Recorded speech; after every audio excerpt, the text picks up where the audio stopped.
Bueno, en primer lugar debo decir que el tema de llevar los datos del sensor a la nube es realmente muy importante para mí y creo que es un tema relevante. Pero cuando veo la implementación, y eso lo veo mucho todos los días, en realidad me pongo un poco nervioso, porque digo que la forma en que están estructuradas nuestras redes por debajo del PLC no está orientada al futuro para este tema. ¿Por qué? Quiero explicarlo brevemente porque tal vez deberíamos decir mejor del sensor pasando por el PLC hasta la nube o incluso del sensor pasando por el Edge Gateway hasta la nube. Pero lo que nos falta es un acceso directo a las redes propiamente dichas. Aunque también quiero señalar que cuando hablamos de redes, en realidad no se trata de redes, sino de buses de campo. Y eso es realmente algo que, si miro hacia atrás, es como en los años 1995. En aquel entonces introdujimos el Profibus en el mercado, construimos buses de campo y en una estructura similar siguen estando hoy nuestras llamadas redes que se encuentran por debajo del PLC. ¿Qué desventaja tiene esto? Simplemente no podemos acceder a los datos que están por debajo del PLC. Tenemos tesoros de datos que no podemos aprovechar. Quizás un ejemplo. Un variador de frecuencia tiene tantos datos importantes que se podrían utilizar para la gestión energética. Simplemente permanecen ocultos para nosotros porque no tenemos acceso y porque el PLC, que consideramos como proveedor de datos para sistemas superiores, no tiene esos datos ya que no los necesita para la comunicación. Así que aproximadamente el 80% de los datos que existen por debajo del PLC nos permanecen ocultos porque no establecemos una conectividad directa con esos datos. Para eso necesitamos una estructura de red diferente. Eso no lo estamos haciendo en este momento.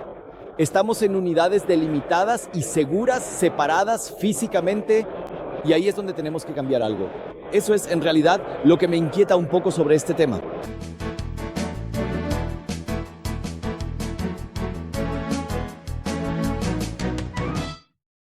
En realidad es algo evidente. Tenemos que abrir nuestras estructuras por debajo del SBS. Tenemos que comunicarnos con varios SBS. El tema se llama del bus de campo al Backbone OT. Si es posible, incluso con una infraestructura adecuada, es decir, adecuada en el sentido de potente y con un gran ancho de banda. Y lo interesante también es que ahí solo tenemos una conexión a sistemas superiores y podemos, a través de esa única conexión en la parte inferior, en realidad podemos acceder a todos esos datos tan bonitos y valiosos. Eso es en realidad lo que veo ahora y lo que deberíamos hacer. Es decir, cambiar nuestra forma de pensar, abrirnos, convertir las barreras que tenemos ahora entre red y red, que son de naturaleza física, en puentes virtuales que podamos establecer en cualquier momento.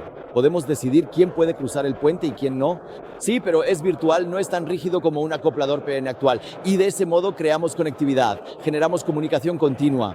Y también creo que no tenemos que renunciar a la idea de seguridad que tenemos en mente.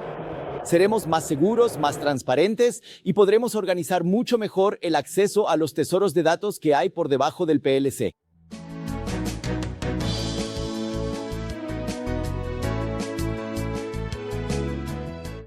Por supuesto, Indosol está dispuesta, en primer lugar, a entablar conversaciones con los clientes. Así que el primer apoyo es hablemos. El segundo apoyo es pongamos a disposición nuestro conocimiento. Eso es importante. Y por supuesto, finalmente, cuando hayamos hablado con los clientes, daremos ciertos primeros pasos. No podemos cambiar el mundo de la noche a la mañana. Primeros pasos. Y por supuesto, lo que Indosol ofrece, y quizás aquí una pequeña mirada a mi derecha, una infraestructura moderna en forma de switches, además de apoyo en la planificación a través de consultoría. Y por supuesto, al final también contamos con un equipo de servicio que está presente para, por ejemplo, aceptar las redes, medirlas y, por supuesto, instalar un sistema de monitoreo de condiciones adecuado para que la red funcione de manera segura y a largo plazo.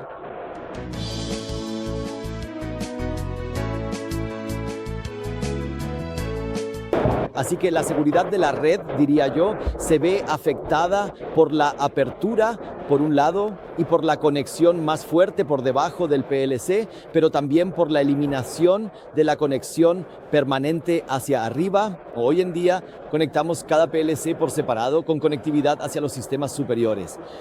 El siguiente PLC, conectividad hacia los sistemas superiores. Debemos supervisar de forma autónoma todo lo que está por debajo de la TI. Por lo tanto, se nos viene encima mucho más trabajo de supervisión Eso desaparecería si dijéramos que solo hay un acceso, digamos, al sistema SCADA, a los sistemas superiores y nos mantenemos por debajo del PLC. Eso sería lo primero. Lo segundo, la seguridad. Si me permite, voy a tomar esto un momento. Cuando hablo de no separar físicamente, sino de separar virtualmente, hemos desarrollado aquí un bridge. Este bridge, por supuesto, me permite controlarlo. Por ejemplo, si estoy usando un eDevice, puedo decidir qué señales pasan y cuáles no. Si realizo una comunicación TCP/IP, puedo definir exactamente quién debe tener acceso y quién no. Esto se puede organizar muy fácilmente con este bridge, como lo llamamos nosotros. Y por supuesto somos un socio cuando alguien dice, de acuerdo, Cyber Resilience Act, ¿cómo puedo organizar eso?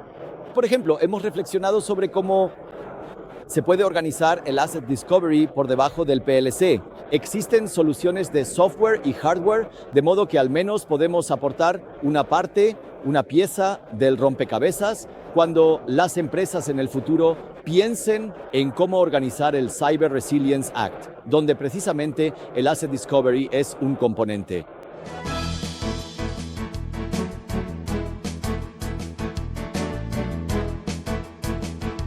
Así que esa es una pregunta muy interesante, la inteligencia artificial. Y si observa nuestro stand en la feria, quizá note que el símbolo de IA o AI, eso lo va a echar en falta. Porque creo que hoy en día, en la red y en los componentes, en realidad todavía tenemos muchísimas posibilidades de poder resolver los requisitos del mañana, posiblemente incluso sin inteligencia artificial. Donde sí veo un gran potencial para la inteligencia artificial es en la cuestión de la planificación de las redes, en la cuestión de cómo superviso las redes. Y no se puede descartar que en la infraestructura del futuro integremos inteligencia artificial que posiblemente en el futuro me indique por dónde circulan mis datos o que incluso gestione el ancho de banda de manera controlada por IA. Eso no se puede descartar. Pero opino que hoy en día contamos con una infraestructura orientada al futuro, que aún deja muchísimas posibilidades para que podamos gestionar los datos que surgirán mañana, incluso sin inteligencia artificial. Pero debemos diseñar y planificar las redes de manera adecuada para poder gestionar la avalancha de datos y el acceso, y ahí volvemos a la primera pregunta, para realmente garantizar también el acceso a las fuentes de datos.